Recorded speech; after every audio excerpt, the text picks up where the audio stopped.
Hello दोस्तों, स्वागत है आपका फिर से गौतम फिजिक्स क्लासेस में। प्रॉमिस किया था कि वीडियोस डालता रहूँगा। ये मेरी मैथमेटिकल टूल बेसिक मैथमेटिक्स का दूसरा वीडियो है और ये वीडियो कंप्राइज करेगा डिफरेंशिएशन। इस वीडियो में हम डिस्कशन करेंगे डिफरेंशिएशन के बारे में। डिफरेंशिएशन सुनते ही बच्चों के दिमाग में, खास के बायोलॉजी वाले बच्चों के दिमाग में बुखार आना शुरू हो जाता है। बेटा जी, इस वीडियो को एंड तक देखिएगा। मैं बहुत अच्छे अप्रोच देने की कोशिश करूंगा आपको डिफरेंशिएशन का, जिससे डिफरेंशिएशन से डरना आपका बंद हो जाएगा। ये मैं ऑलमोस्ट गारंटी दे सकता हूं आपको पहले मैं मैथमेटिकल अप्रोच लूंगा और फिर मैं एक ऐसे अप्रोच से बताने की कोशिश करूंगा कि आप डिफरेंशिएशन 100% समझ लेंगे। ये मुझे लगता है, मैंने इतने साल पढ़ा के देखा है कि डिफरेंशिएशन समझाया जा सकता है बच्चों को बिना ज्यादा मैथमेटिकल अप्रोच लिए। बेटा जी, डिफरेंशिएशन मैथमेटिक्स का बहुत बेस टॉपिक है और उतना ही ज़रूरी ये फिजिक्स में है, खास के मोशन इन वन डायमेंशन, जिसे आप काइनेमेटिक्स और मैकेनिक्स के कुछ पार्ट के लिए। 2019 में नीट का सवाल वर्क पावर एनर्जी में बेटा जी इंटीग्रेशन बेस्ड ही था, तो आप समझ सकते हैं डिफरेंशिएशन इंटीग्रेशन हमारा टॉपिक कितना इंपॉर्टेंट है। इस सीरीज में 2 से 3 वीडियोस आएंगे, कोशिश करूंगा 2 वीडियोस में डालने का, नहीं तो 3 वीडियोस में डालूंगा। और बेटा जी आज हम पावर रूल तक सॉल्व करेंगे और उसके सवाल हम देखेंगे। अप्रोच फिजिक्स की रहेगी इस मैथमेटिकल चैप्टर को पढ़ाने के लिए। मैं प्योर फिजिक्स अप्रोच यूज करने की कोशिश करूंगा कि आप मैथमेटिकल चैप्टर को इसे ध्यान से समझे। बेटा जी, काइनेमेटिक्स का ये बेस है एक तरह से। चलिए बातें खत्म करते हैं और अब हम अपनी क्लास शुरू करते हैं। आइए बेटा जी देखते हैं डिफरेंशिएशन। ठीक है, आपको बेस्ट ऑफ लक है, ध्यान से सुनेंगे बेटा जी। डिफरेंशिएशन की शुरुआत वहीं से करते हैं जहां से हमने पिछली क्लास खत्म किया था, और वो था ट्रिग्नोमेट्रिकल रेशियोज। उस एक रेशियो में एक वर्ड था, एक ट्रिग्नोमेट्रिकल रेशियो है जिसका नाम है टैन थीटा। ठीक है, जिसे लोग परपेंडिकुलर अपॉन बेस कहते हैं, और इस परपेंडिकुलर अपॉन बेस को कुछ लोग स्लोप भी कहते हैं। स्लोप भी कहते हैं। क्या होता है स्लोप, ये देखते हैं हम। इस स्लोप को समझने की कोशिश करते हैं बेटा जी, ध्यान से समझेंगे बेटा जी। ये एक एक्स वाई एक्सिस है, इस पे आपने एक लाइन ड्रॉ कर दी और इस लाइन पे आपने एंगल चेक किया, तो यहां पे थीटा एंगल है। आपने यहां एक पॉइंट पकड़ा और यहां पे आपने एक एंगल चेक किया, यहां पे भी एंगल थीटा है। आपने यहां एक पॉइंट पकड़ा और यहां पे एंगल चेक किया, यहां भी एंगल थीटा है। बेटा जी, इसका मतलब इस लाइन पे कहीं भी 1 पॉइंट टच करा के हमने लाइन ड्रॉ किया और हर उस लाइन का एंगल सेम है, स्लोप सेम है, यानी इंक्लिनेशन सेम है। इसका स्लोप कांस्टेंट है। ठीक है, थोड़ी देर में इस पर फिर से बात करते हैं। आइए वापस देखते हैं एक और एक्सिस और एक और ग्राफ। ये एक्स वाई एक्सिस है और यहां पे हम एक ग्राफ ड्रॉ करते हैं। ठीक है, अब यहां पे इस स्लोप को लोग टेंजेंट भी कहते हैं। टेंजेंट एक मैथमेटिकल वर्ड है जिसका मतलब आप समझते हैं किसी भी सिस्टम को टच करता हुआ 1 पॉइंट सिस्टम लाइन जो परपेंडिकुलर ड्रॉ हो जाए उस पे। तो बेटा जी, अगर हम यहां इस पॉइंट के लिए टेंजेंट ड्रॉ करते हैं तो कुछ ऐसा आएगा और ये टेंजेंट होगा θ1। इस पॉइंट के लिए टेंजेंट ड्रॉ करते हैं तो ये कुछ ऐसा आएगा, ये टेंजेंट होगा θ2। क्लियर दिख रहा है बेटा जी, θ2 θ1 से बड़ा है, θ2 θ1 से बड़ा है, और यहां थीटा कांस्टेंट है। मींस बेटा जी यहां स्लोप वेरिएबल है। ठीक है, यहां स्लोप वेरिएबल है। ये 2 टाइप के स्लोप है, ये कांस्टेंट स्लोप, ये वेरिएबल स्लोप। बेटा जी, इस वर्ड को आप ध्यान से समझें इन दोनों स्लोप्स को, क्योंकि मुझे अपने थर्ड टॉपिक जिसको मैंने ग्राफ्स नाम से बोल रखा है उसमें इस स्लोप को डिस्कशन करने की बहुत जरूरत पड़ेगी, और वहां हम इसे और डिटेल में समझेंगे कि किसके स्लोप को कौन सा फंक्शन डील करता है, कैसे आप फिजिक्स में ग्राफ देख करके, बहुत इंपॉर्टेंट टॉपिक, ग्राफ देख करके सोचे कि ये कौन से स्लोप पे है, ये कैसे, ये कौन सा इक्वेशन को सपोर्ट करता है। तो बेटा जी ये मोटा मोटी बात हुई स्लोप के बारे में, ठीक है। अब जरा इस स्लोप को समझने की कोशिश करते हैं। ये पॉइंट मान ले, यहां से इसको हटाते हैं, और अब जरा देख, ये पॉइंट 1 है और कोई बॉडी पॉइंट 2 तक गई है, तो इसके लिए ड्रॉ कर दे, यहां इस पॉइंट से इस पॉइंट पे एक परपेंडिकुलर ड्रॉ कर दे। इस पॉइंट 1 को तू बोल सकता है x1 y1, और इस पॉइंट 2 को बोल सकता है तो x2 y2 बोल सकता है, ठीक है। यानी बेटा जी इस गैप को तुम बोल सकते हो, समझते जाएंगे बेटा जी, अभी अब लिखने की कोई जरूरत नहीं है, अभी सिर्फ इसको समझेंगे। इस गैप को आप बोल सकते हैं x1, और इस यहां से यहां तक वाले टोटल डिस्टेंस को आप बोल सकते हैं x2। ये x1, ये x2। इसी तरह बेटा जी यहां पे ये जो गैप है इसे आप बोल सकते हैं y1, और इस टोटल को आप बोल सकते हैं y2, ठीक है। अब जरा मुझे इस पॉइंट पे 1 2 वाले सिस्टम पे इस वाले सिस्टम का मुझे तुम tan थीटा लिख के दिखाओ। तो tan थीटा इक्वल टू क्या होगा बेटा जी, परपेंडिकुलर अपॉन बेस, और ये परपेंडिकुलर अपॉन बेस कितना हो जाएगा बेटा जी, परपेंडिकुलर कितना होगा, टोटल y2 माइनस y1, यानी y2 माइनस y1 अपॉन इसका टोटल x2, और ये ऊपर वाला x1, यानी x2 माइनस x1। ये होगा इसका स्लोप। ये आपको पता भी होगा कि ये इसके स्लोप का फॉर्मूला है। नॉर्मली ये आप 9th में जरूर देखे होंगे। यहां आइए, यहां हर पॉइंट पे स्लोप कांस्टेंट था, हर पॉइंट पे थीटा सेम था। आप यहां भी करते तो भी यही y2 minus y1 x2 minus x1 बनता। बेटा जी यहां हर पॉइंट पे स्लोप डिफरेंट है, और आप अगर यहां 1 और ये 2 दो पॉइंट लेते हैं, इसे हम फिर से बोल देते हैं x1 y1। अच्छा, इस डायग्राम को फिर से ड्रॉ करता हूं और थोड़ा ध्यान से इसको समझिएगा, थोड़ा ध्यान से इसको समझेंगे बेटा जी, थोड़ा ध्यान से समझेंगे इसको। मैं इसको ड्रॉ कर रहा हूं फिर से। यहां देखेंगे, यहां पे भी आपको 2 पॉइंट पे स्लोप निकालना है, यहां पे भी आपको 2 पॉइंट पे स्लोप निकालना है। यहां आपने एक x1 पॉइंट ले लिया मान लो, पॉइंट 1, और यहां आपने एक 2 पॉइंट ले लिया, ठीक है। आपने यहां पे स्लोप निकालना है। स्लोप निकालने के लिए आपको क्या करना पड़ेगा, टेंजेंट ड्रॉ करना पड़ेगा। लेकिन बेटा जी टेंजेंट जैसे ही ड्रॉ करोगे, ये तो इसको क्रॉस करके चला गया, टेंजेंट तो इस 1 2 स्लोप को क्रॉस करके चला गया, यानी इस इक्वेशन का हम स्लोप डिसाइड नहीं कर सकते हैं। डिस्टेंस ज्यादा हो जाने के बाद इस इक्वेशन का हम स्लोप डिसाइड नहीं कर सकते हैं। तो बेटा जी अगर डिस्टेंस ज्यादा हो जाए और हम इक्वेशन का स्लोप डिसाइड नहीं कर सकते हैं, तो इसका मतलब इस ग्राफ को हमको ऐसे ही छोड़ देना पड़ेगा। ऐसा तो नहीं होगा बेटा जी, हमें इस ग्राफ का स्लोप तो डिसाइड करना ही पड़ेगा। लेकिन इस ग्राफ के स्लोप के साथ हमें एक बात को समझना पड़ेगा कि इस ग्राफ का स्लोप हर जगह सेम नहीं है, हर जगह डिफरेंट है। तो हम 1 और 2 पॉइंट को बहुत नजदीक ले आते हैं, इतना नजदीक ले आते हैं बेटा जी कि ये बिल्कुल पास हो जाए, और फिर इस पे एक ही टेंजेंट ड्रॉ होगा। इसको मैं आगे दिखा देता हूं करके। ये वाला पार्ट, ये वाला पोर्शन बेटा जी 1 और 2 पॉइंट को हमको बहुत क्लोज लाना पड़ेगा इसके स्लोप के लिए, क्योंकि अगर आप इसको दूर रखिएगा तो आप इस पे स्लोप ड्रॉ नहीं कर सकते हैं। तो आपने इस स्लोप को, इस दोनों पॉइंट को बहुत क्लोज लाया, इसका मतलब यहां स्लोप हर पॉइंट पे डिसाइड होगा, और हर पॉइंट पे डिसाइड होगा।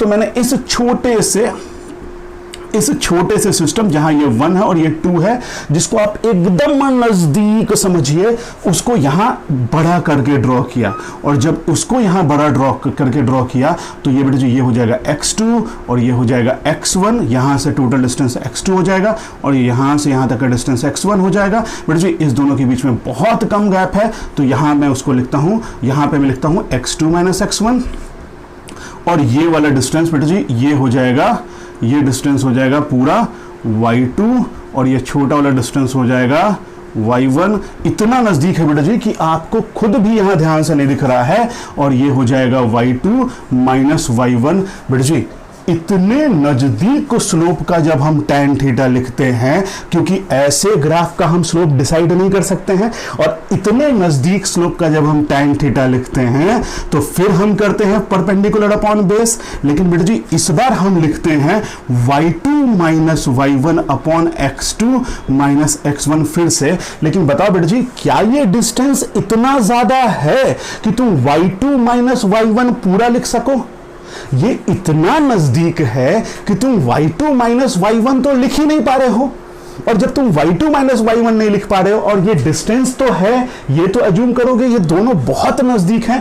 बेटा जी फिजिक्स के काइनेमेटिक्स में इस वर्ड का बहुत इंपॉर्टेंस है, मतलब ये दो पॉइंट्स तो हैं, लेकिन ये पॉइंट्स कुछ ऐसे हैं कि ये दो हैं लेकिन ये एकदम एक दूसरे के पास हैं, जिसको फिजिक्स की भाषा में, ठीक है, इंस्टैंटेनियस कहते हैं, इंस्टैंटेनियस कहते हैं। बेटा जी इस वर्ड को स्टार्ट कर लीजिए, काइनेमेटिक्स में ये वर्ड बहुत कॉमन मिलेगा बेटा जी, इंस्टैंटेनियस वेलोसिटी, इंस्टैंटेनियस स्पीड, ये बहुत ये वर्ड बहुत मिलेगा बेटा जी। इसका मतलब होता है कि दो पॉइंट तो हैं लेकिन वो इतने पास में हैं कि तुम इसका डिफरेंस भी ढंग से नहीं लिख पाओ, और जब तुम y2 माइनस y1 और x2 माइनस x1 लिखे तो बेटा जी ये इतने नजदीक हैं कि तुम ऐसा लिख नहीं सकते थे, और इसीलिए तुमने यहां y2 माइनस y1 को बहुत छोटा बोला और इसे बोला डेल्टा y, यानी ये चेंज बहुत छोटा है।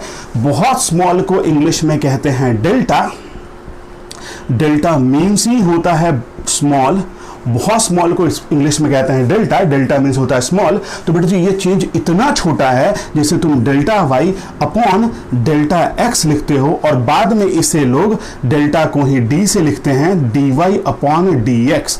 मतलब बेटा जी यहीं से डिफरेंशिएशन का वो वर्ड जिसे देख के तुम्हें चक्कर आता है, D Y upon D X मिला।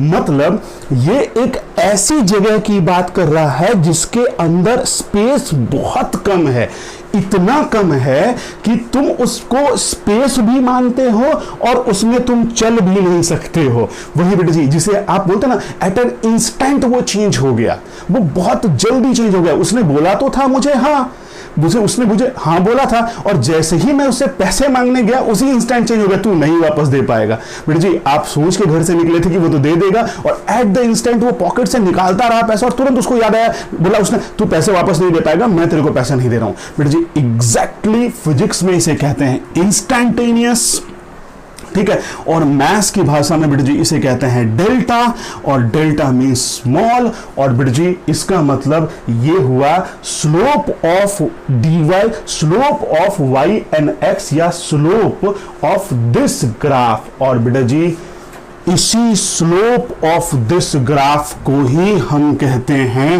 Rate of change of Y, rate of change of y with respect to x, जो बाद में हमारा ऑपरेटर बन जाता है डिफरेंशिएशन का।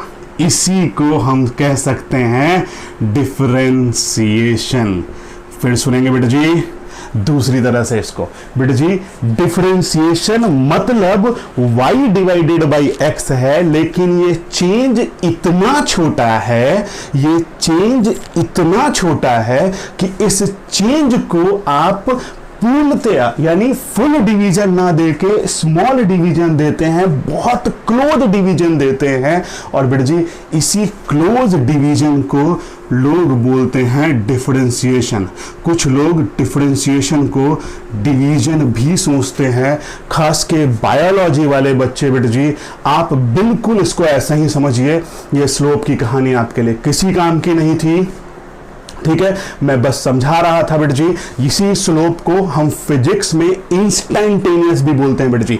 दो बहुत नजदीक वाले पॉइंट, ये आपके किसी काम की नहीं थी। आपके लिए जो कहानी यहां काम की है वो ये है कि डिफरेंशिएशन हो रहा है, यानी एक बहुत स्मॉल डिवीजन हो रहा है y का x के रिस्पेक्ट में, जहां y भी बहुत छोटा है और x भी बहुत छोटा है। और बेटा जी इसीलिए इस स्मॉल डिवीजन का फॉर्मूला भी अलग होगा, पूरे डिवीजन जैसा नहीं होगा, और वही फॉर्मूला बाद में बन जाता है डिफरेंशिएशन। ठीक है बेटा जी, समझ में आया होगा आपको। एक और अटेम्प्ट इस पे हम ट्राई करेंगे कि एक और अटेम्प्ट हम देखेंगे इसी चीज को थोड़ा दूसरी तरह से फिजिक्स की भाषा में और समझने की कोशिश करते हैं। ठीक है बेटा जी, देखते हैं दूसरा अटेम्प्ट। बेटा जी अब हम इसे एक और अप्रोच से सोचने की कोशिश करते हैं। जिन्हें ये लगता है कि ये स्लोप व्लोप मेरे बस का नहीं था, उनको ये अप्रोच एकदम ध्यान से देखना चाहिए। और मुझे लगता है कि इस अप्रोच के बाद आपको डिफरेंशिएशन पूरी तरह समझ में आ जाएगा। ठीक है, देखते हैं उस अप्रोच को। ये एक ऑपरेटर है, ये आपको समझ रखा है, और ये ऑपरेटर हमें मिला है किसी छोटे से स्लोप से, जिसे हम फिजिक्स में इंस्टेंटेनियस कहते हैं और यहां dy/dx कहते हैं। चला जा देखते हैं बेटा जी 8 डिवाइडेड बाई 4 क्या होता है। मुझे कैसा क्वेश्चन पर कर रहे हैं सर? 2 सबको पता था। 8 इंटू 4 क्या होता है? सर मजा ले रहे हो क्या? 32। ये भी सही बात है बेटा जी। आपने जब 8 डिवाइडेड बाई 4 देखा तो आंसर 32 क्यों नहीं बोला? क्यों नहीं बोला? क्योंकि बचपन में आपको सिखाया गया था कि ऐसा साइन दिखे तो हमें कुछ ऐसा करना चाहिए, डिवाइजर, डिविडेंड, कोशेंट और रिमाइंडर। डिवाइजर, डिविडेंड, कोशेंट और रिमाइंडर। ठीक है, डिवाइजर, डिविडेंड, कोशेंट और रिमाइंडर, हमें ऐसा करना चाहिए। शुरू में तो हमने इस पे बहुत परेशानियां की, हमें लगा कि ये हमसे नहीं हो सकता। हम बहुत ट्रॉन किए कि हमें लगा अरे यार ये नहीं हो सकता, कुछ और सिखा दो पापा, कुछ और सिखा दो मम्मी, सर कुछ और सिखा दो, लेकिन हमसे ये नहीं हो सकता। फिर बाद में लगा करना तो पड़ेगा, और जैसे ही ये दिखना शुरू हुआ, हम पहले यहाँ पहुँचे, फिर हम थोड़ा अपग्रेड हुए और यहाँ पहुँचे, और फिर हम यहाँ पहुँच गए, और हम ऐसा देखते ही 2 लिखने की शुरुआत कर दिया। बेटा जी क्यों ऐसा देखते ही तुमने 32 नहीं लिखा? क्योंकि ये एक ऑपरेटर है, और ये ऑपरेटर का नाम डिवीजन है। ठीक है, इस ऑपरेटर का नाम डिवीजन है, और अगर इस ऑपरेटर का नाम डिवीजन है तो यहां प्रोसेस भी डिवीजन वाला होगा। वैसे ही बेटा जी इसको देखते ही पता चला कि ये ऑपरेटर मल्टीप्लिकेशन है, और यहां का प्रोसेस होगा a into B is equal to A B. यहां का प्रोसेस, ऊपर वाले का प्रोसेस होगा डिवाइजर, डिविडेंड, कोशेंट, रिमाइंडर, और नीचे वाले का प्रोसेस होगा a into B equal to A B. ऐसे ही बेटा जी ये भी एक ऑपरेटर है। जैसे ही ये ऑपरेटर आपको दिखता है, आपके दिमाग में एक फॉर्मूला आना चाहिए कि भाई एक फॉर्मूला इसका भी होगा। मान लो इस ऑपरेटर का यहां एक क्वेश्चन लिखा हो y is equal to X to the power n, तो अगर यहां डिवीजन होता तो हम डिवाइड करते, मल्टीप्लिकेशन है तो मल्टीप्लाई करेंगे। और बेटा जी यहां ऐसा ऑपरेटर है, और इस ऑपरेटर का भी अपना फॉर्मूला है, जैसे डिवीजन का अपना फॉर्मूला है, डिवाइजर, डिविडेंड, कोशेंट, रिमाइंडर जैसे मल्टीप्लिकेशन का अपना फॉर्मूला है। ठीक है, a into B equal to A B. वैसे ही बेटा जी इस ऑपरेटर का भी अपना फॉर्मूला है, ठीक है। डी बाई डी एक्स, इस ऑपरेटर में जैसे वहां ये साइन दिखता है वैसे ही यहां दोनों साइड, हर दोनों side D by D x multiply होता है, और जैसा ही ये मल्टीप्लाई होता है इधर ये dy बाई डी एक्स हो जाता है, क्योंकि यहाँ डिवाइड करने वाला और डिवाइड होने वाला डिफरेंट है, और यहाँ डिवाइड होने वाला और डिवाइड करने वाला सेम है। तो यहाँ ऐसा कुछ दिखते ही हमारे पास एक फॉर्मूला आ जाता है, यानी D by D X of X to the power n is equal to N X N minus one. फिर से देखते हैं, d by dx of x to the power n is equal to n x n minus 1, ठीक है। d by dx of x to the power n is equal to n x n minus 1, जैसे 8 divided by 4 is equal to 2 divisor dividend quotient remainder. जैसे ही ऐसा दिखता है हमारा दिमाग एक मैथमेटिकल एल्गोरिदम चलाता है अपने दिमाग में कंप्यूटर की तरह, कि हाँ इसे दिखा, ऐसा दिखते ही सोचा अच्छा डिवाइजर कौन है, ठीक है, डिविडेंड कौन है, कोशेंट कितना आएगा, रिमाइंडर कितना रहेगा। तो जैसे ही हमने ये देखा हमारा एक फॉर्मूला एक्टिवेट हो गया। इस फॉर्मूले का नाम है D by D X of X to the power n is equal to N X N minus 1, ठीक है। जैसे डिवीजन होता है, जैसे मल्टीप्लिकेशन होता है, वैसे ही डिफरेंशिएशन होता है, ठीक है। ये भी एक ऑपरेटर बेस्ड प्रोसेस है, जहां जैसे मल्टीप्लिकेशन ऑपरेटर दिखते ही a into B equal to A B, जैसे डिवीजन ऑपरेटर दिखते ही डिवाइजर डिविडेंड कोशेंट रिमाइंडर, वैसे ही बेटा जी डिफरेंशिएशन का ऑपरेटर जिसका नाम dy बाई डी एक्स है, ऐसा दिखते ही एन एक्स एन माइनस 1 एक फॉर्मूला हो जाएगा। जैसे डिवीजन का फॉर्मूला मल्टीप्लिकेशन में नहीं लगता, मल्टीप्लिकेशन का फॉर्मूला एडिशन में नहीं लगता, वैसे ही बेटा जी डिवीजन का फॉर्मूला डिफरेंशिएशन में नहीं लगता, और इसका भी एक फॉर्मूला होगा, और ये फॉर्मूला है एन एक्स एन माइनस 1। बस बेटा जी ये एक फॉर्मूला है, ऐसा फील करें और छोड़ दें बाकी चीजें, क्या स्लोप है क्या कुछ है, अगर वो समझा है तो बेहतर है। अगर आप उस तरह से नहीं समझ पाए हैं तो आप ऐसा सोचें कि ये एक ऑपरेटर बेस्ड प्रोसेस है, जैसे बचपन में मल्टीप्लिकेशन था, जैसे बचपन में डिवीजन था, वैसे ही ये एक ऑपरेटर बेस्ड प्रोसेस है। और इस ऑपरेटर में, इस ऑपरेटर बेस्ड प्रोसेस का आंसर होगा डिवाइजर डिविडेंड कोशेंट रिमाइंडर नहीं, इस ऑपरेटर बेस्ड प्रोसेस का आंसर होगा D by D X of X to the power n is equal to N X N minus 1। कुछ लोग इसको कहते हैं पावर रूल भी, कुछ लोग इसको कहते हैं पावर रूल भी। हम आज इसी के आसपास घूमेंगे, लेकिन कुछ चीजें हम एक एक करके सोचना शुरू करते हैं। आइए हम देखते हैं क्या हम सोच सकते हैं और क्या अब हमें लिखना चाहिए। लिखने की शुरुआत यहां से होनी चाहिए। बेटा जी पहली बात कि डिफरेंशिएशन का ऑपरेटर है dy बाई डी एक्स, ठीक है। ये ऑपरेटर कैसे डिसाइड होता है, ये ऑपरेटर कैसे डिसाइड होता है, इसके बारे में हम देख चुके हैं, दो मेथड से देख चुके हैं, ठीक है। दूसरी बात बेटा जी यहां पहले देखेंगे फिर ये लिखेंगे। दूसरी बात, पावर रूल सबसे एंड होगा, उस चीज का सबसे एंड होगा पावर रूल। आइए देखते हैं। अगर मैं पूछूं कि 8/2 तो आप आंसर बोल दोगे 4। अगर मैं बोलूं 8/a तो बहुत ज्यादा, अगर मुझे तुम आंसर देने में इंटरेस्टेड होगे तो तुम बोलोगे 8 into a to the power -1। आप ध्यान से सोचिए, क्या ये दोनों डिवाइड आपने कर दिया है? डिवाइड कर दे तो कुछ आंसर आता ना। आपने डिवाइड नहीं कर पाए हैं, आपने वही टर्म को फिर से रेप्लिकेट कर दिया है थोड़ा मैथमेटिकल दिमाग लगा के। यहाँ आपने प्रॉपर डिवीजन किया है।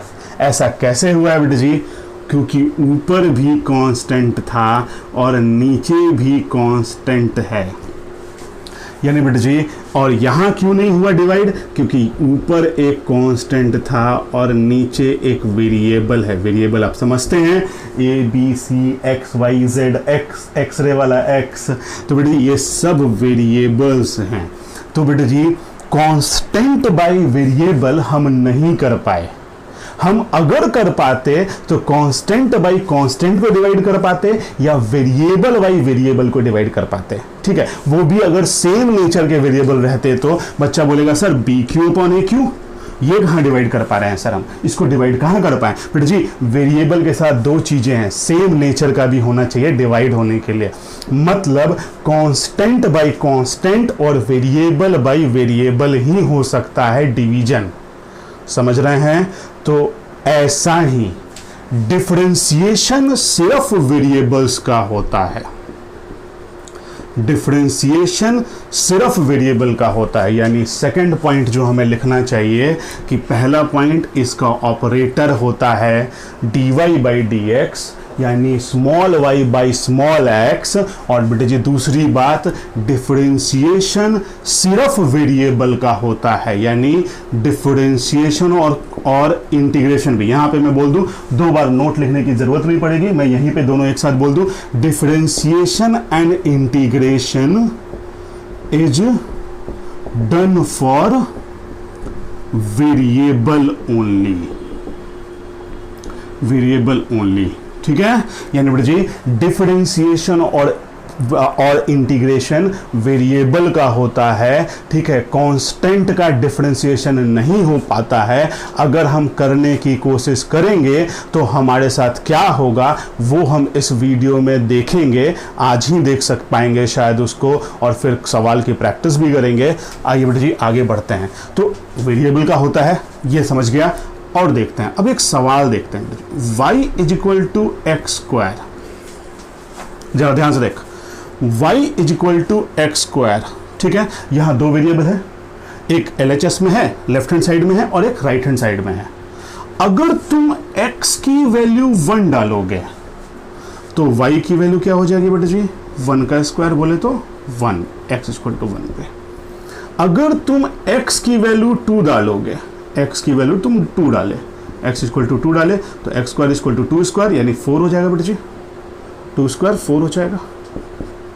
अगर तुम x की वैल्यू 3 डालोगे, समझते जाएंगे बेटा जी, समझते जाएंगे। ये एकदम अलग अप्रोच है समझने का, एकदम डिफरेंट अप्रोच है समझने का। इसमें आपको कोई स्लोप की जरूरत नहीं पड़ रही है और फिर भी आप डिफरेंशिएशन सीख रहे हैं। ध्यान से, अगर तुम x की वैल्यू 3 डालोगे तो बेटा जी x 3 का स्क्वायर तो y इक्वल टू कितना हो जाएगा? 9। इसी तरह तुम जैसे जैसे x की वैल्यू चेंज करोगे y की वैल्यू चेंज होगी। जैसे जैसे तुम x की वैल्यू चेंज करोगे y की वैल्यू चेंज होगी। और बेटा जी इसका मतलब तुम बोल सकते हो कि y डिपेंडेंट है और x इंडिपेंडेंट है, ठीक है। क्योंकि x की वैल्यू चेंज हो रही है, x की वैल्यू पे y डिपेंड कर रहा है। तुम कह सकते हो कि y डिपेंडेंट है और x इंडिपेंडेंट है। और अगर ऐसा सिस्टम है, ठीक है, जिसमें एक डिपेंडेंट हो और दूसरा इंडिपेंडेंट हो, तो और तुम्हें मैं बोलता हूं कि तुम यहां डिफरेंशिएट करो, तो ध्यान रखना बेटा जी, डिफरेंशिएशन हमेशा इंडिपेंडेंट वेरिएबल का होगा। फिर से सुनना ध्यान से, डिफरेंशिएशन हमेशा इंडिपेंडेंट वेरिएबल का होगा। बेटा जी डिफरेंशिएशन चीजों को छोटा कर रहा है, डिवीजन जैसा कुछ कर रहा है, देख रहे हैं आपको। तो अगर पैसे डिवाइड होंगे, ये आप हैं समझो तो डिपेंडेंट, और ये आपके पेरेंट्स हैं इंडिपेंडेंट। अगर पैसे डिवाइड होंगे तो किसके पैसे डिवाइड हो सकते हैं? जो कमाता है उसके पैसे डिवाइड हो सकते हैं। तो याद रखिए बेटा जी, डिफरेंशिएशन हमेशा इंडिपेंडेंट वेरिएबल का होता है। हमारा थर्ड पॉइंट होना चाहिए कि differentiation is done only for independent variable. ठीक है, क्योंकि बेटा जी पैसे उसके बटते हैं जो कमा सकता है। आपके पैसे बट कैसे सकते हैं? आप तो अपने पिताजी के, पेरेंट्स के इनकम पे डिपेंड करते हैं। मदर फादर, किसी एक पेरेंट ने काम करना है या दोनों ने काम करना है। अगर वो दोनों जॉब कर रहे हैं तब आप उनके इनकम पे डिपेंडेंट हैं, तो आप अपने पैसे कैसे बांट सकते हैं? तो बेटा जी डिफरेंशिएशन हमेशा इंडिपेंडेंट वेरिएबल का होता है। डिपेंडेंट वेरिएबल डिफरेंशिएट नहीं हो सकते हैं, बट नहीं सकते हैं। आप अपने पैसे किसी को नहीं दे सकते हैं। आपके पैसे इतने होते हैं जिससे आपका जेब खर्च, पॉकेट खर्च चल जाए। क्लियर है? तो यानी बेटा जी तीन बातें हम शुरू करते हैं। डिफरेंशिएशन का ऑपरेटर होता है dy बाई डी एक्स, जो इंडिपेंडेंट के नेचर के हिसाब से चेंज होगा। यहां मैं अब एक बात बोलना शुरू किया, ये बात आपको सवाल में और क्लियर समझेगी। ठीक है, यहां क्योंकि मैंने डिपेंडेंट और इंडिपेंडेंट के बारे में कुछ बताया है, तो याद रखिएगा ये operator D by D X या dy बाई डी एक्स या dx बाई dy हो सकता है ऑन द नेचर ऑफ, यानी it can be dy by D X और it can be dx by dy। बेटा जी सही बात भी है, आप इस एक्सिस को x बोल रहे थे, इस एक्सिस को y, कोई आया बंदा और बोला नहीं ये एक्सिस y है, ये एक्सिस x है, तो आप उससे क्या बिगाड़ लोगे? बेटा जी इसी तरह operator dy by D X या dx बाई dy हो सकता है, डिपेंडिंग अपॉन कौन सा कोऑर्डिनेट क्या है। और बेटा जी और वही ऑपरेटर किससे डिसाइड होता है? बेटा जी इंडिपेंडेंट वेरिएबल से। क्लियर है? चलिए फिर से देखते हैं। यानी बेटा जी ऑपरेटर कैन बी, अब हम बोल रहे हैं operator can be dy by D X और dx by dy depending upon the nature of independent variable. जो इंडिपेंडेंट का नेचर होगा वही ऑपरेटर का नेचर हो जाएगा। सवाल में और समझेंगे। दूसरी बात, डिफरेंशिएशन इंटीग्रेशन सिर्फ वेरिएबल्स का होता है। तीसरी बात, डिफरेंशिएशन सिर्फ इंडिपेंडेंट वेरिएबल का होता है। आइए बेटा जी अब हम चौथा और पावर रूल लिख लेते हैं। यहां पे देखते हैं पावर रूल क्या होता है। ठीक है, आपने कॉपी कर लिया होगा, डिपेंडेंट इंडिपेंडेंट समझ गए होंगे। पावर रूल क्या होता है? बेटा जी ये फोर्थ, इसको लोग पावर रूल भी कहते हैं और ये हमारा बेस रूल है डिफरेंशिएशन के लिए। क्या कहता है बेटा जी? अगर एक function y is equal to X to the power n लिखा है, जिसमें x इंडिपेंडेंट है और y डिपेंडेंट है, तो बेटा जी इसका ऑपरेटर होगा dy बाई डी एक्स। इसका ऑपरेटर, क्योंकि x इंडिपेंडेंट है इसलिए x नीचे रहेगा, और इसका ऑपरेटर होगा dy by D X, d by D x. तो बेटा जी दोनों side d by D x से मल्टीप्लाई करते हैं, दोनों side d by D x से मल्टीप्लाई करते हैं, और जैसे ही LHS में हमने dy बाई डी एक्स से मल्टीप्लाई किया तो LHS हो गया बेटा जी नीचे डिवाइड करने वाला x और डिवाइड होने वाला y। दो डिफरेंट नेचर का वेरिएबल इसलिए डिवाइड होगा नहीं, तो ये एज इट इज लिख देंगे इसको dy by D X, d into by D Y और d बाई डी एक्स। और बेटा जी यहाँ देखें, यहाँ x और यहाँ भी x, यानी दोनों सेम नेचर का वेरिएबल, और ऐसे सेम नेचर के वेरिएबल का स्मॉल डिवीजन डिफरेंशिएशन का फॉर्मूला होता है n as it is x n minus 1, जिसे दुनिया वाले बोलते हैं पावर रूल। क्लियर है? और बेटा जी फोर्थ रूल हो सकता है, यानी फोर्थ रूल हमारा पावर रूल हो गया, इसको मैं रब कर देता हूं, और फोर्थ रूल हो गया बेटा जी हमारा पावर रूल। इंडिपेंडेंट डिपेंडेंट सब आप समझते रहें, हमारा दिमाग एक एल्गोरिदम कराएगा, और वो पावर रूल कहता है D by D X of X to the power n is equal to N X n minus 1। बेटा जी एक रूल और मुझे आपको सिखाना है, लेकिन वो हम सवाल करते करते देखने की कोशिश करते हैं। ठीक है, आइए हम इसके लिए सवाल बनाने की शुरुआत करते हैं, और अब हम इस पे एक सवाल। आइए बेटा जी पावर रूल हमने लिख दिया है लेफ्ट में कि आपको ये सपोर्ट करता रहेगा, और ये हमारा क्वेश्चन है y equal to X square. हमारा दिमाग 4 एल्गोरिदम पे चलता है। सबसे पहला एल्गोरिदम ऑपरेटर कौन होगा? सबसे पहला एल्गोरिदम ऑपरेटर कौन होगा? जैसे ही हमें इतना सवाल दिखा तो पहले देखिए क्या दोनों साइड वेरिएबल है, तो जवाब आया हाँ, LHS में वेरिएबल है, RHS में वेरिएबल है, यानी ये डिफरेंशिएट इंटीग्रेट हो सकता है, यानी पहला ऑप्शन टिक हो गया। दूसरा, ऑपरेटर कौन होगा? तो ऑपरेटर कौन होगा? जो इंडिपेंडेंट होगा। चेक किया, इंडिपेंडेंट कौन है? y x, इंडिपेंडेंट कौन है? x की वैल्यू डालिए, y की वैल्यू चेंज हो रही है, x की वैल्यू डालिए, y की वैल्यू चेंज हो रही है। इसका मतलब ऑपरेटर होगा, इंडिपेंडेंट वेरिएबल होगा x, और डिफरेंशिएट होगा जिस ऑपरेटर से, उसका नाम होगा d/dx। यहाँ से मैंने y वर्ड हटा दिया है क्योंकि y यहाँ क्वेश्चन में है, तो y वर्ड हटा दिया है। यानी बेटा जी सेकंड स्टेप हो गया कि डिफरेंशिएट होगा ये d/dx से, यानी दोनों साइड कौन लगेगा? दोनों साइड किससे मल्टीप्लाई हो जाएगा? ये d/dx से LHS में भी और d/dx से RHS में भी। फिर से एक बार स्टेप देख लें। सवाल मिलते ही पहला सवाल हमारे दिमाग में होना चाहिए, क्या ये डिफरेंशिएट इंटीग्रेट हो सकता है? कैसे पता चलेगा? ये जवाब आया, हाँ हो सकता है। क्यों, कैसे पता चला? तो बेटा जी इधर LHS में भी वेरिएबल है, RHS में वेरिएबल है, अगर दोनों साइड वेरिएबल है तो डिफरेंशिएट इंटीग्रेट हो सकता है। पहला टिक हो गया। दूसरा, इसमें ऑपरेटर कौन बनेगा? तो क्वेश्चन आया, आपने पूछा ऑपरेटर कौन बनेगा, तो क्वेश्चन बोला कि इंडिपेंडेंट कौन है। आपने चेक किया इंडिपेंडेंट कौन है, पता चला इंडिपेंडेंट x है, तो ऑपरेटर बन जाएगा d/dx। क्लियर है? अब तीसरा स्टेप, कैसे डिफरेंशिएट होगा, और वो दिखा कि यहाँ पे पावर है तो लग जाएगा पावर रूल। आइए देखते हैं कैसे पावर रूल लगता है। बेटा जी अब हम क्या करें, सबसे पहले आंख बंद करके ऑपरेटर, जैसे यहाँ आंख बंद करके ये डिवाइडेड बाई 4 देखते हैं, आपने 2 लिखा था, ये ऑपरेटर आंख बंद करके आप दोनों साइड एकदम आराम से, आंख बंद करिएगा तो दिखेगा कैसे बेटा जी, वैसे आंख बंद करने एकदम आराम से d/dx दोनों साइड मल्टीप्लाई कर दीजिए। ठीक है, सब कुछ मेरे पे रहने दीजिए बेटा जी। आप सिर्फ सवाल को देखिए और समझिए, आपको वो 4 स्टेप लिखाया था, उसके बाद आप इस सवाल को सिर्फ एनालाइज कीजिए कि ये कैसे बन रहा है। देखिए यहाँ पे बेटा जी, यहाँ आइए अब पहले LHS को देखते हैं।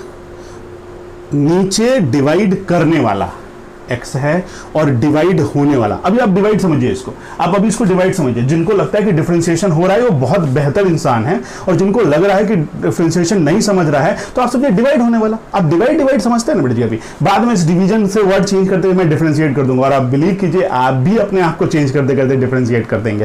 ठीक है बेटा जी, आइए डिवाइड समझते हैं। तो डिवाइड करने वाला x है और डिवाइड होने वाला y है। क्या ये डिवीजन कभी भी हो सकता है? नहीं हो सकता, क्योंकि दोनों वेरिएबल का नेचर डिफरेंट है। सही बात। तो बेटा जी यानी ये एज इट इज लिख देंगे LHS d/y/dy और अपॉन dx। इधर आइए, डिवाइड करने वाला x, डिवाइड होने वाला भी x। जैसे ही ऐसा सेम नेचर का बंदा डिवाइजर और डिविडेंड में मिला, जैसे ही सेम नेचर के बंदे डिवाइड करने वाला और डिवाइड होने वाले में मिले, हमारा फॉर्मूला एक्टिवेट हो गया nx n-1। और n कितना है बेटा जी, इसमें 2 है, और x कितना है, एज इट इज x है। यहाँ x मीन्स जो टर्म लिखा है, यहाँ 2x लिखा होता है तो 2x, चलिए बात करते हैं उसके लिए, चलिए आइए उसके लिए बाद में बात करते हैं, पहले एक बार इसको देख लें। तो बेटा जी और फिर n-1, तो बोले तो 2-1 हो गया। देख लो nx n-1, यही ये क्वेश्चन था, यही यहाँ से यहाँ बना है, बिल्कुल समझ में आ गया होगा। और आंसर हो गया बेटा जी 2x। इसे हम कहते हैं फर्स्ट डेरिवेटिव या dy/dx। एकदम ध्यान से सुनिए बेटा जी, इसके बाद में जो आपको सिखाने जा रहा हूं वो फिजिक्स के लिए है। मैथमेटिकली आपको डिफरेंशिएशन इसी को कहते हैं। अगर किसी ने बोला differentiate, y equal to X square, अगर किसी ने बोला differentiate y equal to X square, तो आपको सिर्फ इतना करना है dy/dx इक्वल टू 2x। लेकिन बेटा जी फिजिक्स में मुझे इससे थोड़ी ज़्यादा ज़रूरत है, अभी आप नहीं सोचेंगे, बस आप समझिए कि हम स्टेप रिटेन कर रहे हैं, सोच रहे हैं। मैंने बोला था वीडियो के शुरू में भी कि मैं फिजिक्स अप्रोच में डिफरेंशिएशन देना चाहता हूं। बेटा जी अभी थोड़ा डिफिकल्ट लगेगा, लेकिन आप इसको रिटेन कीजिए, आपका फ़ायदा होगा। बाद में आपको पता चलेगा कि हमको क्या फ़ायदा हुआ काइनेमेटिक्स में जाके। तो देखते हैं, वापस आते हैं, हम क्वेश्चन सोचते हैं, फिर से वापस अपने स्टेप सोचते हैं। क्या ये डिफरेंशिएट इंटीग्रेट हो सकता है? क्या ये डिफरेंशिएट इंटीग्रेट हो सकता है? पहले बताइए अपना क्वेश्चन क्या है? अपना क्वेश्चन क्या y equal to X square है? नहीं। अब अपना सवाल है यहां जिसमें LHS है dy बाई डी एक्स और RHS है 2x। ये है अपना क्वेश्चन। अब मैंने पूछा क्या ये डिफरेंशिएट इंटीग्रेट हो सकता है? जवाब आपका आना चाहिए। और आपका जवाब कैसे आएगा? आप चेक करोगे कि डिफरेंशिएट इंटीग्रेट होने के लिए दोनों साइड वेरिएबल चाहिए। तो आपने देखा क्या वेरिएबल LHS में है, तो जवाब आया हाँ। क्या वेरिएबल RHS में है, तो जवाब आया हाँ। यानी इसका मतलब ये फिर से डिफरेंशिएट इंटीग्रेट हो सकता है। पहला टिक हो गया। फिर दूसरा क्वेश्चन, अगर ये डिफरेंशिएट इंटीग्रेट हो सकता है तो इंडिपेंडेंट वेरिएबल कौन है? इंडिपेंडेंट वेरिएबल कौन है? तो बेटा जी आपने चेक किया कि अगर मैं x की वैल्यू 1 डालूं तो dy बाई डी एक्स 2 हो जाएगा। अगर मैं x की वैल्यू 2 डालूं तो dy बाई डी एक्स 4 हो जाएगा। इसका मतलब इंडिपेंडेंट वेरिएबल है x, यानी ऑपरेटर लगेगा d by D x. Operator लगेगा d by D x. Clear है? अब जैसे ये पता चल गया, आपने दोनों side d by D x को मल्टीप्लाई कर दिया। दोनों side d by D x को मल्टीप्लाई कर दिया। अब आप यहां इक्वेशन लिखो। हमारा सवाल y equal to X square नहीं है, अब हमारा सवाल है dy बाई डी एक्स। तो मैंने यहां LHS में लिखा dy बाई डी एक्स और अब मेरा RHS में सवाल है 2x, लिख दिया 2x। ठीक है, लिख दिया 2x। क्लियर है? कोई डाउट नहीं आया होगा। अब यहां करते हैं बेटा जी, डिवाइड करने वाला x और डिवाइड होने वाला y, इसका मतलब ये डिवाइड नहीं हो सकता, कभी नहीं हो सकता। अगर हम करने की भी कोशिश करें तो ये सिर्फ मल्टीप्लाई होके रह जाना है। d इंटू डी वाई, ध्यान से देखेंगे बेटा जी, थोड़ा नीचे हो रहा है, d into D Y D square Y upon D X into D X D square X square. कोई doubt? dx into D X D square X square. अब आजा इसको यहाँ देखते हैं, इधर आ, इधर आ जा। यहाँ पे equal to sign equal to D by D X, यहाँ x, x पे पावर 1 है। अगर 2x लिखा है तो x पे पावर 1 है। और बेटा जी अब हम सोचते हैं कि ये कैसे होगा, डिवाइड करने वाला x, डिवाइड होने वाला x। और जैसे ही ऐसा सिचुएशन आता है हमारा दिमाग एक चौथा स्टेप लेता है और चौथा स्टेप बोलता है ऐसे को दिखते ही करने वाला और होने वाला सेम नेचर का वेरिएबल हो तो अपना फॉर्मूला एक्टिवेट हो जाता है, D by D X of x to the power n equal to N X N minus 1। और यहाँ n है 1, तो यानी 1 into twice X as it is, क्योंकि x यहाँ अब x नहीं है, ट्वाइस x है, इंटू 1 माइनस 1। और बेटा जी x इंटू ट्वाइस एक्स, यहाँ लिख देता हूँ अच्छे से, 1 माइनस 1। और बेटा जी x into twice x 1 minus 1, तो ये कितना हो गया बेटा जी? 1 माइनस 1 0 हो गया, यानी 1 into 2 into x to the power 0। किसी भी टर्म पे भी पावर 0, चाहे 2 टू दी पावर 0 हो तो भी 1, चाहे x टू दी पावर 0 हो तो भी 1। आपको भी पता है ये आंसर होता है 1, तो यानी बेटा जी 1 इंटू 2 इंटू 1, आंसर हो गया 2। ठीक है, यानी ये हमारा हो गया सेकेंड स्टेप। ठीक है, अब हम देखते हैं इसको, एक मिनट इधर से इसको हटा के मैं यहाँ LHS लिख देता हूँ, इसको मैं रब करता हूं और मैं यहां LHS लिख देता हूं। ये फर्स्ट स्टेप हो गया मेरा, ये मेरा फर्स्ट स्टेप हो गया। ठीक है, और ये मेरा सेकंड स्टेप हो गया, ठीक है, ये मेरा सेकंड स्टेप हो गया। आइए देखते हैं, ये 2 स्टेप हो गए। ऑलमोस्ट वीडियो 40 मिनट्स के आसपास होने को है, 40 मिनट से ज़्यादा ही हो रहा है। तो बेटा जी वीडियो थोड़ा शॉर्ट करने, मैं खुद कोशिश कर रहा हूँ शॉर्ट करूँ, लेकिन डिफ्रेंशिएशन के लिए मुझे 2 से 3 लेक्चर्स चाहिए ही होंगे, क्योंकि उससे आपका क्लैरिटी ज़्यादा आएगा। अब बता क्वेश्चन क्या है, पहले तो हम अपना क्वेश्चन लिख लेते हैं। यहाँ ध्यान से देखें बेटा जी, पहले अपना क्वेश्चन लिख सकते हैं। क्या question y equal to X square है? नहीं। क्या question D Y by D X equal to 2x है? नहीं। अब अपना क्वेश्चन क्या है? D square Y by D square X square. तो बेटा जी अपना क्वेश्चन है D square Y by D square X square. और बेटा जी इज इक्वल टू है उधर 2 लिखा हुआ, इज इक्वल टू है उधर 2, ये अपना स्टेप 2 था, ये इक्वल टू इधर 2 है। एकदम ध्यान से देखेंगे एंड तक इसको वीडियो को। बेटा जी अब मेरा सवाल फिर से आया, मैं अब देखिए, डिफरेंशिएट कोई बोले, फिर सुनना, डिफरेंशिएट कोई बोले तो सिर्फ आप यहां तक करेंगे, लेकिन मैं ये क्यों कर रहा हूं इसका फायदा आपको काइनेमेटिक्स चैप्टर में आएगा। मेरे लिए डिफरेंशिएशन यहां तक नहीं है, मेरे लिए डिफरेंशिएशन इससे एक और स्टेप ज्यादा कर करके है। ध्यान से देखेंगे इसको। आइए बेटा जी अब बताइए LHS RHS, वापस फिर से अपना कोशिश शुरू करते हैं, फिर से अपना स्टेप शुरू करते हैं। क्या ये डिफरेंशिएट इंटीग्रेट हो सकता है? कैसे पता चलेगा? तो हम चेक करेंगे कि दोनों साइड वेरिएबल है। चेक किया तो देखा दोनों साइड वेरिएबल है नहीं, सिर्फ LHS में वेरिएबल है, RHS में वेरिएबल नहीं है, यानी ये डिफरेंशिएट इंटीग्रेट नहीं हो सकता है। अपने पहले स्टेप पे ही ये दिमाग वापस आ गया, और जैसे ही ये वापस आ गया पहले स्टेप में दिमाग, तो हमें लगा कि अगले स्टेप नहीं हो सकते हैं। इसका मतलब अगर हम इसका डिफरेंशिएशन नहीं कर सकते हैं, क्योंकि इधर वेरिएबल है और इधर कांस्टेंट है। तो याद रखिएगा, अब अपना 5th स्टेप आ गया बेटा जी, constant can not be differentiated.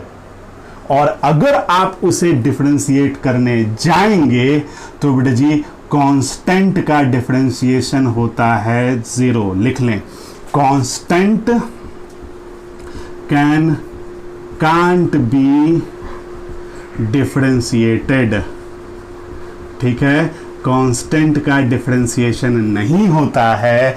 और if you will try to differentiate, अगर तुम इसे डिफरेंशिएट करने की कोशिश करोगे तो बेटा जी तुम डिफरेंशिएट करते तो तुम्हें, अच्छा चलो तुमने बोला कि नहीं डिफरेंशिएट नहीं हो सकता, फिर भी तुम्हारे मन में जबरदस्ती आया कि नहीं मैं डिफरेंशिएट करके रहूंगा, चाहे जो हो जाए मैं इसे डिफरेंशिएट करूंगा। तो तुमने पहला स्टेप नो आ चुका है, तुम्हारा दिमाग बोल चुका है, एल्गोरिथम बोल चुका है तुम्हारे दिमाग का कि ये नो हो चुका है, लेकिन फिर भी तुमने दूसरा स्टेप सोचा और सोचा इंडिपेंडेंट वेरिएबल कौन है, लेकिन इंडिपेंडेंट ढूंढने निकले, तुम्हें फिर नहीं मिला इंडिपेंडेंट वेरिएबल। तो यानी तुम्हारा इंडिपेंडेंट वेरिएबल नहीं मिला।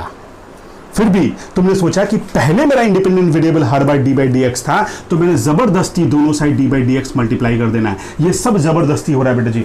पहले इस एल्गोरिथम में हमें पता था कि ये डिफरेंशिएट नहीं हो सकता, फिर भी हमने डिफरेंशिएट करने की कोशिश करी। और जब तुम ऐसा करने की कोशिश करोगे तो इधर भी d²y/d²x² लिखोगे और इधर भी d/dx इंटू 2 लिखोगे, और बेटा जी LHS तो हो जाएगा dqy/dqx3 और RHS हो जाएगा d/dx ऑफ कांस्टेंट, और ये 2 is a constant, d/dx of 2 is a constant, और ये इधर हो जाएगा 0। यानी बेटा जी अगर तुमने इसको फर्दर डिफरेंशिएट, कांस्टेंट को डिफरेंशिएट करने की कोशिश करी तो हो जाएगा 0। ये हमारा 5th स्टेप हो जाएगा। जो हमारे दिमाग के एल्गोरिथम में 5वां स्टेप चलना चाहिए वो यही होगा, the differentiation of constant, the differentiation of constant is 0। Clear है? ये 5 स्टेप हो गए। ठीक है बेटा जी, क्विक रिवीजन 2 मिनट का करेंगे। और बेटा जी 5 स्टेप का रिवीजन करते हुए मैं आपको सवाल देने की कोशिश करता हूं। पहली बात, पहले सुन लें एक बात, अगर कोई बंदा बोले कि डिफरेंशिएट, तो इसी को हम दुनिया बोलती है फर्स्ट डेरिवेटिव। और बेटा जी अगर लोग डिफरेंशिएट बोल के और आपको कुछ नहीं बोले तो आपको फर्स्ट डेरिवेटिव तक ही करना है। लेकिन अगर आप इस वीडियो को देख रहे हैं तो आप मेरे लिए और फिजिक्स के लिए इसे मरने तक, इसको मैं मरने तक बोलता हूं, इसे आप 0 आने तक डिफरेंशिएट करेंगे जो मैं आपको सवाल दे रहा हूं। यानी अगर बंदा बोलता है डिफरेंशिएट और डिफरेंशिएट बोल के वो कुछ नहीं बोलता है तो आप सिर्फ फर्स्ट डेरिवेटिव ही निकाल के उसको दे देंगे, यानी dy/dx = 2x, this will be your answer. But मेरे लिए आप मरने तक इसे डिफरेंशिएट करें, आपका फायदा होगा। बिलीव रखें मेरे पे, मैंने स्टार्ट में ही बोला था कि फिजिक्स के हिसाब से मैं डिफरेंशिएशन सोच रहा हूं।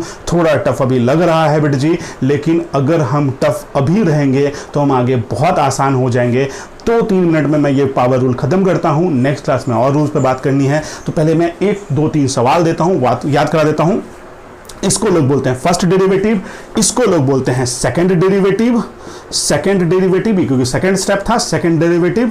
और बेटा जी इसे लोग बोलते हैं थर्ड डेरिवेटिव। इस सवाल में थर्ड डेरिवेटिव ही 0 हो गया, इसे लोग बोलते हैं थर्ड डेरिवेटिव, और इस क्वेश्चन में थर्ड डेरिवेटिव ही 0 हो गया। तो हम आगे नहीं सोच रहे हैं। ठीक है बेटा जी, 5 स्टेप रिवीजन करते हैं और तब तक मैं रब करके आपको 5 रूल का रिवीजन करते हुए हम सवाल लिखते रहते हैं।